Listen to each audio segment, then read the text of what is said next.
La journée d'études internationales Genre, inégalité et violence en Afrique s'est tenue le 20 et 21 juin 2019 à l'INCA, École nationale supérieure des statistiques et d'économie appliquée à Abidjan. La cérémonie a démarré par des mots d'ouverture avec 4 intervenants des personnes ressources et non des moindres. Il s'agit du docteur Hugues Quadio, directeur général de l'INCA Abidjan.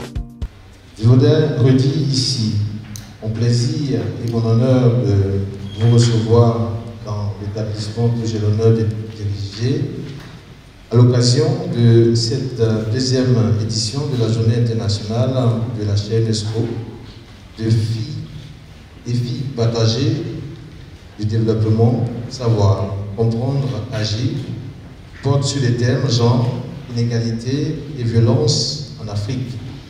Cette journée a été précédée hier par la journée d'études des doctorants.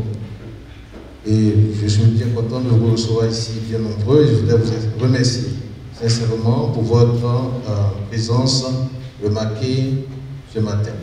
Au sein de cette chaire UNESCO, nous, les 6 partenaires, poursuivons 5 principaux défis communs qui sont, premièrement, une pratique partagée et le soutien de la recherche pluridisciplinaire sur le développement et les défis de la mise en œuvre des objectifs de développement durable. Deuxièmement, la diffusion de travaux et résultats d'un réseau francophone ouvert sur des études de développement. Troisièmement, l'activation de la mobilité des étudiants et étudiantes et des enseignants et enseignantes pour renouveler les formes de partenariat Nord-Sud, ainsi que encourager de nouvelles formes de partenaires. Le rayonnement des activités de la chaire dans le monde des politiques pour faire connaître la richesse et diversité des savoirs et compétences de l'ère francophone en matière de développement international et soutenir la recherche sur les Sud et enfin le soutien apporté aux jeunes chercheurs pour une pratique innovante de la recherche sur le développement, ce qui a valu d'ailleurs la tenue de cette journée d'hier. C'est aussi le lieu de remercier les partenaires qui apportent un soutien inestimable à nos activités.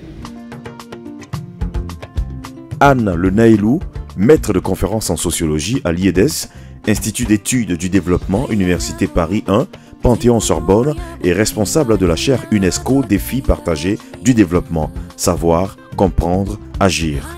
Une chaire UNESCO, c'est un réseau scientifique. C'est un réseau qui est co-construit autour de 6 membres qui ont été évoqués par Hugues Quadio, donc 6 pays qui ont des établissements académiques. Alors ces 6 pays sont tous très différents, ont tous leurs spécificités. Tous ces établissements ont en commun une mission qui va avec nos métiers d'enseignants-chercheurs et de chercheurs, appuyés par les personnels administratifs qui nous aident à la gouvernance donc, de nos établissements académiques. Mais on est tous engagés sur ce volet à la fois formation, par la recherche avec la recherche, également pour une recherche qui puisse être ensuite valorisée, communiquer à d'autres sphères que les sphères académiques, vers lesquelles les uns et les autres, nos étudiants, vous, mais également nos étudiants canadiens, guinéens, burkinabés, voilà, tous doivent être cités, vont se déployer après leurs études dans différents milieux professionnels. Hélène Djoufelkit, économiste directrice adjointe du département diagnostic économique et politique publique AFD.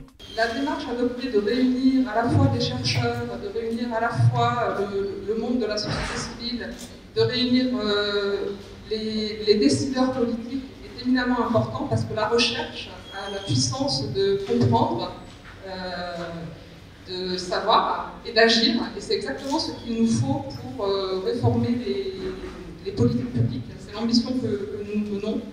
Donc moi j'attends beaucoup de ces 2 jours. De ce qui va ressortir de ces journées de recherche et surtout de savoir comment on va poursuivre le dialogue avec les décideurs, comment tout cela va pouvoir percoler. Et l'AFD est là, nous essaierons de vraiment faire passer des messages parce que nous avons la chance d'être à l'interface entre le monde académique et le monde à la fois politique, mais pas que, parce que maintenant nous orientons de plus en plus vers la société civile, de plus en plus vers les territoires, les collectivités locales, et donc nous pouvons porter tous ces messages, mais encore faut-il traduire ces résultats de recherche dans la politique publique. Donc ça, je pense que c'est un des grands enjeux aussi de la chaire, et d'organiser les réseaux par la suite pour vraiment que ces messages puissent percoler. Donc je pense que votre exercice, votre engagement à chacun dans ces sujets et votre capacité à faire rayonner tous vos messages collectivement, c'est très très important. Donc je vous souhaite une bonne journée d'études et je serai ravie de porter tous ces messages au niveau de l'AFD. Je remercie encore tous les partenaires. Merci beaucoup. Ouattara Abiba, chargé de programme VGB, Nations Unies pour la population, UN Côte d'Ivoire. Lorsque nous avons vu le titre de votre rencontre, ça nous a intéressés au plus haut niveau, parce que vous vous inscrivez directement dans le mandat de l'UNFO. Et nous ne sommes pas là pour faire un discours en tant que tel, mais partager avec vous certaines informations qui pourraient être intéressantes et utiles pour les chercheurs de nos sites. L'UNFPA est vraiment toujours prêt à appuyer l'LCA, qui est un partenaire privilégié, et nous œuvrons dans le même registre, parce qu'en ce qui nous concerne, notre vision, c'est d'assurer un accès universel aux questions de santé sexuelle et reproductive, ainsi que les droits justement en matière de reproduction. Une séance plénière a meublé la rencontre avec comme thème d'ouverture « Genre, inégalité et violence en Afrique » autour de 4 thèmes qui ont aussi soutenu les tables rondes. La première table ronde avait pour thème « Inégalité et violence fondées sur le genre en milieu scolaire et universitaire ». Pour la deuxième, on peut lire « Inégalité et violence fondées sur le genre en milieu professionnel ».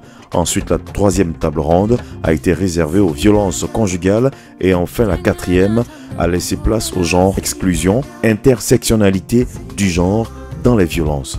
Un atelier jeunes chercheurs et une journée d'études pour les questions de genre, violence et inégalité a été fortement apprécié et salué par les participants. Nous sommes revenus sur des fondamentaux pour pouvoir avoir une compréhension générale de ce que c'est que le genre, des violences basées sur le genre qui découlent directement des rapports sociaux inégaux de sexe que le genre met en évidence, et ensuite de la méthodologie et des défis méthodologiques qu'il y a à appréhender non seulement les questions de genre, mais aussi les questions de violence basées sur le genre.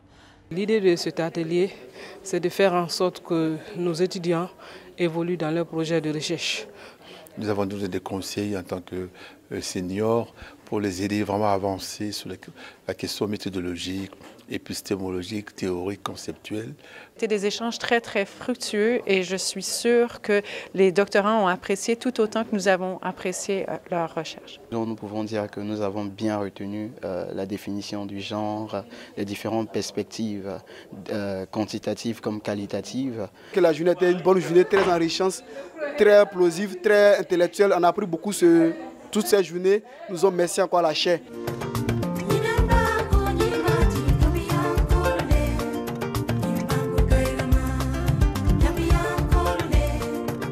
Cet atelier a en réalité regroupé 14 contributeurs et contributrices de très haute qualité. Ces derniers sont à la fois issus de l'ENCA, mais également des universités de la sous-région, sélectionnés par un jury international qui ont présenté leurs travaux sur plusieurs questions. Notons que la Côte d'Ivoire, pays hôte, fait partie des 3 établissements académiques africains. Rappelons également que cette journée d'études internationales, genre, inégalité et violence en Afrique, s'est achevée par une autre séance plénière, mettant ainsi fin aux travaux.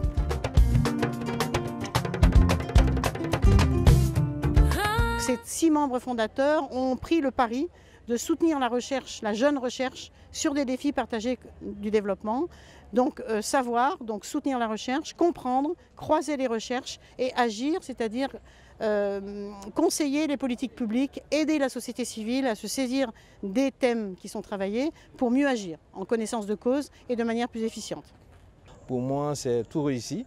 Merci beaucoup à tous les collègues qui sont venus de partout à travers le monde, de France, Belgique, Canada, Ouaga, Côte d'Ivoire et ainsi de suite autres. Ça a été en tout cas une belle journée d'études. Je pense que ça a été une belle rencontre parce qu'on a eu la chance d'être en contact avec plusieurs chercheurs et en présence de plusieurs thématiques diverses. Cela nous a permis non seulement de changer nos approches, nos visions, et surtout de voir à peu près quelles sont les différentes méthodologies et les concepts théoriques aujourd'hui qui sont utilisés dans le domaine du genre. Donc j'ai apprécié avoir ce moment avec eux où je pouvais donner des conseils à mesure donc, de mes connaissances et j'espère que ça pourra se traduire dans des travaux. Maintenant, il faut essayer de pousser ces étudiants à rédiger des articles et à communiquer donc leur recherche. Et j'espère que le réseau va pouvoir porter tout ça. En tous les cas, on y travaille. Donc merci.